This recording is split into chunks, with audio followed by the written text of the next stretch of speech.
September 19, 1976, Istanbul Airport. Turkish Airlines Boeing 727 is preparing to operate scheduled domestic flight TK452 on the Istanbul-Antalya route. On board the Boeing are 154 people, 146 passengers, and 8 crew members. The crew of Flight 452 included Captain Silol Topkoglu, co-pilot Sajid Sogangiaz, flight engineer Ahmet Bursali. 5 flight attendants worked in the cabin of the aircraft. At 22:45, with a delay of 35 minutes, Flight 425 took off from Atatürk Airport and headed for Antalya. The entire flight passed without deviations and all systems worked in normal mode. Throughout the flight, the co-pilot controlled the liner. At 23:11, flying over the city of Isparta, the captain left the cockpit for a short time, leaving the co-pilot alone. The co-pilot, being in a tired state, and besides, alone with his thoughts, saw lights ahead and decided that the plane was on approach to Antalya. He contacted the Antalya Airport air traffic controller and requested a direct approach to runway number 36.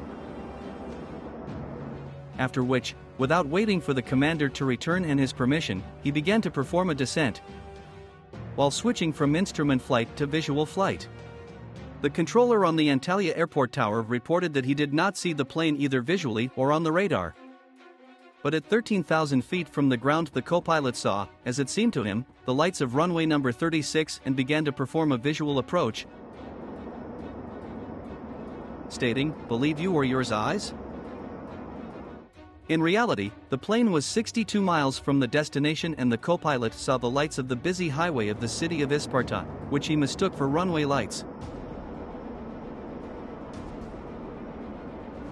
The liner was 500 feet from the ground when the commander returned to the cockpit, who saw that the plane was landing not on the runway, but on the busy highway Delta 685 in the city of Isparta. Realizing the already catastrophic situation, the pilots pulled the controls and switched the engines to takeoff mode. The full power the Topkoglu PIZ gave to the Pratt & Whitney JT8D15 engines to perform an emergency climb did not work due to the aircraft being loaded with cargo, passengers, and fuel. Flight TK452 reacted very slowly and at 23:15 hit the right wing plane on a hill in the Karpat Valley at an altitude of 3,700 feet above sea level, and then crashed into the ground and completely collapsed.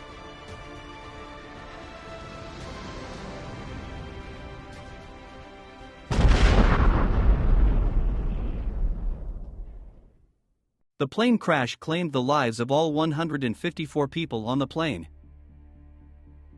The plane was scattered over an area of 1 mile. Hearing the explosion, the inhabitants of the surrounding area climbed to the top of the hill for 2 hours. Soldiers rushed to the spot, found the burning parts and put them out, throwing sand from above.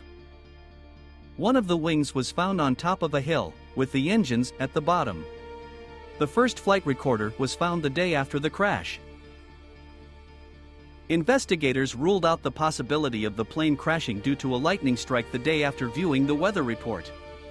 On September 22, investigators listened to the voice recorder. Their transcript was kept secret, since it could be used to determine the cause. Experts who listened to the tape stated that the pilots were trying to fly visually instead of using instrumental flight as required at night, and that they mistakenly thought the dark area in front of them was the Mediterranean Sea, when it actually was mountains of the Western Taurus. This is what led them to believe that the city lights of Isparta were from Antalya. It was further determined that the Antalya airport system informing pilots of their distance from the airport broke down 3 days before the crash. Crew error was blamed for the crash. The co-pilot, in the absence of the captain, disregarded the rules and decided on his own to make the catastrophic decision to descend and land 62 miles from the airport without receiving information from the air traffic controller.